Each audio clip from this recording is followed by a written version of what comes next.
Hoje, em 9 minutos, uma conversa a respeito de uma experiência empreendedora que tem muito do que se chama hoje de economia criativa, porque transcende muito o produto e passa um valor cultural que se coloca para uma região, para um município. Vamos falar da experiência de fabricação de cerveja, do processo de fabricação de cerveja e de uma cervejaria recentemente instalada no município de Viana, e vamos conversar com o seu titular, o empreendedor José Olavo Médici. Ô Zé, você é músico, já veio aqui lançando aquele belo CD azul, né? Depois você veio aqui falar de 2 eventos seus que hoje, de uma certa maneira, inscreve o Espírito Santo no calendário de eventos nacionais. Quais sejam? Vitória não, Santa Teresa. Não, Santa Teresa. O Festival de Santa Teresa. Festival de Jazz de Santa Teresa e o Vitória Expo Vinhos. Isso. Aí você resolveu fabricar cerveja. Pois é, rapaz. Só inventando moda, né? E aí, rapaz? Bom, aí é o seguinte, esse programa não faz merchandising, entendeu? Nós não fazemos propaganda. Nada contra quem faz, não. Por características de concepção editorial. Mas a gente foi lá conhecer a fábrica. Um canto a fábrica, uma fábricazinha modelo e uma cerveja deliciosa. Eila, vou apresentar com prazer para o nosso telespectador a cerveja Elce. E quero saber agora disso, né? Como é que essa ideia da Elce, por quê? Elce é o nome da minha mãe. Foi uma homenagem que eu fiz para ela. Gostava muito de uma cerveja, né? E vi no nome também uma oportunidade muito legal, que é um nome bacana, um nome leve, curtinho. E posteriormente, pesquisando, o Elce em alemão significa Elizabeth diminutivo, seria Beth aqui no Brasil, né? Então tem até uma ligaçãozinha também com a Alemanha, vamos dizer assim. Sim. Né? Aí, bom, e que tipo, qual dos 2 tipos básicos das famílias você está fabricando a Elce, em qual tipo? Pilsen? Então, na verdade, assim, né? A cerveja hoje, a gente tem 2 tipos, 2 famílias, né? As cervejas Pilsen ou Lager, né? Que são cervejas de baixa fermentação, e as Ales, né, que escreve Ale, né, que são cervejas de alta fermentação. No caso da Elce, nós estamos fabricando 2 tipos da família Ale, da família de alta fermentação, que é uma Blonde Ale, que é uma cerveja estilo belga. Quem for na Europa e principalmente na Bélgica, vai consumir esse estilo de cerveja. E uma outra que é uma Dry Stout, que é típica do Reino Unido, que é uma cerveja negra, né, com toque de café, de chocolate e tal. São esses 2 tipos que a gente está fabricando hoje, dentro da cervejaria. O que a gente quer, na verdade, consolidar esses 2 tipos e, a partir daí, começar a produzir outros estilos de cerveja. Você me diga uma coisa, existe, não sei se é apropriado o termo, mas existe um conceito de uma cerveja gourmet? Porque eu estou falando isso porque a gente está percebendo que tem pessoas como você, assim, tem pessoas que estão se lançando a produção em pequena escala de cerveja. Sim. E isso contrasta com a informação que circulou recentemente que as grandes marcas, quase todas, sem exceção, fraudam na fabricação de cerveja o uso dos componentes tradicionais da cerveja. Usam mesmo, até milho. Não sei se você já deve ter tido essa informação. Sim, né? Sim. No caso de vocês, assim, vocês conseguem manter essa integridade da fórmula? Você trabalha com lúpulo, com a cevada, com o malte, é isso? Então, o conceito de uma cerveja especial, de uma cerveja artesanal, de uma cerveja especial, é você manter a originalidade da fórmula da cerveja, que é água, malte, lúpulo e fermento. Então, são esses ingredientes. Não é contra o Brasil, a legislação permite que você utilize outros tipos de cereais maltados e não maltados. Você pode usar o milho, você pode usar arroz, você pode usar. Isso não está a legislação brasileira permite. Mas ela determina que você tem uma quantidade mínima de malte, que é a cevada maltada. Hoje, os cereais, qualquer cereal você pode maltar. Mas quando você faz isso, você tem que dizer qual cereal que você maltou. Quando você diz só malte, o único cereal que você pode dizer malte, puro malte, é de cevada maltada. Então, a nossa cerveja, por exemplo, é puro malte. Eu tenho inscrito no rótulo dela que ela é puro malte, ou seja, eu não uso outro cereal que não seja o malte. né? Fizemos agora estamos fazendo uma experiência de uma cerveja de trigo. A cerveja de trigo, você usa trigo maltado. E o nome já está dizendo, ela é uma cerveja de trigo. Ela tem o malte, uma proporção de cevada, né, maltada, e tem uma proporção de trigo maltado. Por isso que é uma cerveja de milho. De trigo, desculpe. Entendi. Trigo. A grande proporção aí é da cevada, né? Exatamente. O lúpulo é para dar aquele amargorzinho, né? O lúpulo ele tem a função de aroma, de dar aroma e amargor na cerveja. Uhum. Né? Essa é a função do lúpulo. Uhum. Né? A função do malte é você poder extrair do amido dela os açúcares fermentáveis. Né?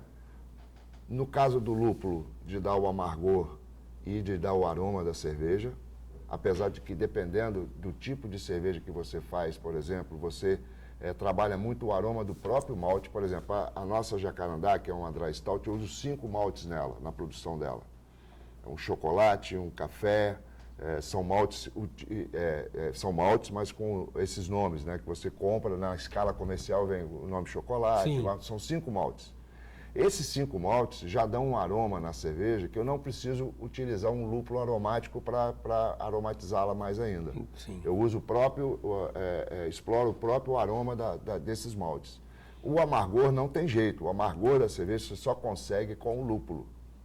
Né? O lúpulo foi introduzido na fabricação da cerveja para dar essa característica do amargor, para não ficar aquele produto doce, um chá. Né? Então o lúpulo entra com essa função de amargor na cerveja. E o fermento, que é o produto que vai transformar esses açúcares do malte em álcool e gás carbônico, o CO2 da cerveja. Então, na produção, na hora que ela está fermentando, ela está produzindo, transformando esse amido em esse açúcar que você tira do amido em álcool e também CO2 da cerveja. Zé, qual a sua capacidade de produção hoje da ELSE? Então, eu sempre falo que eu não tenho uma micro cervejaria, eu tenho uma nano cervejaria. Né? Nossa produção é 2.000 litros hoje, instalado em torno de 2.000 litros de cerveja. Dependendo do tipo de cerveja que a gente está fazendo. Sim. A média de tempo de fabricação de uma cerveja nossa, dessas duas cervejas, é em torno de 20 dias. Né? Se eu tenho a cada 20 dias você teria um lote de 2.000... É o processo de fabricação dela. Eu levo 20 dias entre o cozimento do malte, né, até a chegada dele dentro de uma garrafa com rótulo. Todo o ciclo produtivo. Exatamente. Ela fica armazenada em um tanque durante 20 dias. Então, se esse tempo é maior, eu diminuo essa capacidade minha, e se esse tempo é menor, eu aumento a minha capacidade de produção. Toda vez que eu tenho um tanque vazio, eu tenho condição de estar produzindo. Teoricamente, eu poderia produzir em torno de 500 litros dia, só que eu teria que ter tanques de armazenamento para ficar durante 20 dias, para produzir todos os dias 500 litros de cerveja. Então, a minha capacidade instalada hoje de armazenamento é de 2.000 litros mês. E como é que você tem uma questão que é fundamental, toda vez que a gente fala de produto, é a logística da distribuição. Você está conseguindo, digamos assim, se articular com os canais de distribuição, redes, supermercadistas, ou você não tem nem escala para estar frequentando essas redes? Não, hoje eu tenho assim, hoje as cervejas especiais, por exemplo, o Brasil hoje, falando do Brasil em termos de consumo de cerveja, é o 3º maior mercado consumidor de cerveja mundial, perdendo só para a China e os Estados Unidos. Desse consumo, 7% são de cervejas especiais. Só que esse volume é muito pequeno. O volume ainda de cervejas especiais que tem como característica essa integridade da valores e valores mais altos também. Preço unitário mais alto. Preços maiores, né, pelo seu processo de fabricação e por toda uma carga Você não pode produzir em grande escala, né? Não tem como produzir. 2.000 litros, para mim, é uma quantidade muito pequena. É muito pequena.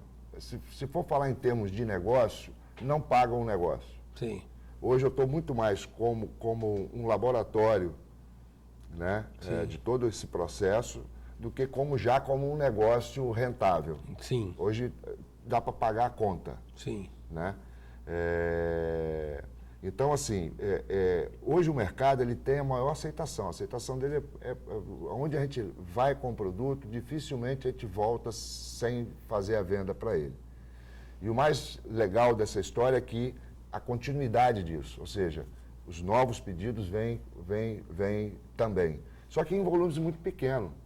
Então, assim, minha produção hoje é para atender aqui no mercado do Espírito Santo, quase que especificamente a Grande Vitória. Eu tenho alguns pontos de venda fora da Grande Vitória, em que eu tenho que entregar lá no Ceasa para poder levar lá para Pedra Azul, por exemplo, ou alguma coisa. Eu não tenho como pegar 4 caixas de cerveja e sair daqui para entregar 4 caixas de cerveja lá em Pedra Azul, por exemplo, porque eu vou gastar de combustível. Inviabiliza a transação. Inviabiliza a transação. Então, assim, mas o mercado teve uma aceitação maravilhosa do produto. Então, hoje eu estou nos supermercados, nas seções de cervejas especiais, nos supermercados que já enxergaram esse nicho de mercado.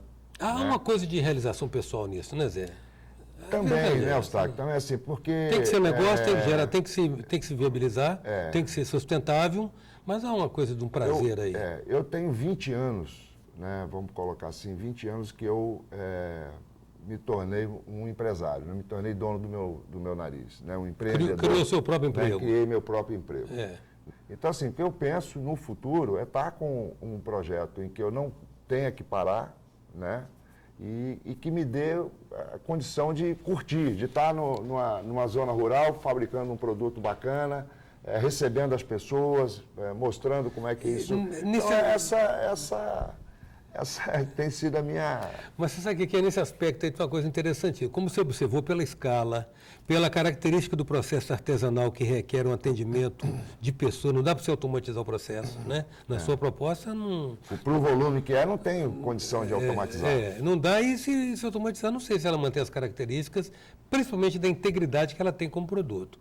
A questão fundamental é entender que a própria comunidade onde ela está instalada, no caso é Viana, né? Entender que você está adotando aquele lugar muito mais do que um negócio, que não pode ser mensurado em termos de faturamento, geração de emprego, geração de impostos, mas em termos do atrativo cultural e logo turístico que ele representa, inspirando inclusive um arranjo produtivo ali bem situado, né? Sem dúvida. O agronegócio que pode gerar, a oportunidade de hospedagem, de atração. Por exemplo, eu achei interessante quando eu visitei a sua fábrica, o fato de que ali a gente pode repetir uma experiência que a gente vê em alguns outros lugares do mundo.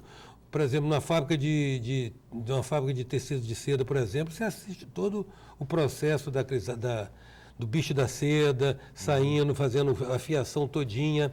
Também na Itália, a produção de várias peças, você percebe todo o processo de fabricação da cerveja, né? Você, inclusive, pode atestar pessoalmente a integridade do processo e depois na lojinha comprar. Isso está muito além do mero negócio. É verdade, eu acho que a sua comunidade vai entender isso. A gente disponibiliza para o local, né, onde está instalado, um equipamento que gera muitas oportunidades, né? A pessoa que vai lá com o interesse de conhecer o processo de fabricação, conhecer, e praticamente quase que todo final de semana eu tenho recebido grupos lá de pessoas exatamente para conhecer todo o processo, você também proporciona ali a possibilidade de ele estar conhecendo toda uma região. E estimula quem está em volta de também estar investindo em alguma coisa. Daqui a pouquinho tem lá alguém produzindo um queijo, um outro produzindo uma linguiça, um embutido, o outro fazendo uma cachaça, como já tem isso lá próximo, a gente tem trabalhado isso de falar, pô, vamos lá, investe aí para você ter a sua visita aqui no Alambique e tal. E acho que isso é muito, muito legal, né? E é uma coisa que ninguém tira. Não é igual o petróleo que um dia vai acabar, não é igual o granito que um dia vai acabar. Né? Então, assim, é um produto que só depende da gente para ter longevidade, ficar aí quantos anos precisar ficar. Parabéns, é grato também pela sua presença aqui. Eu que agradeço mais essa oportunidade de estar conversando com você e estar mostrando aí mais uma ideia doida aí, louca da gente de estar sempre buscando alguma coisa bacana. Em 9 minutos hoje, Zé Olavo, músico, produtor de eventos, alguns dos mais expressivos do Espírito Santo, e filho e agora pai da Elci. Até já. Sou passageiro do tempo, tentando entender, erro e acerto. aprender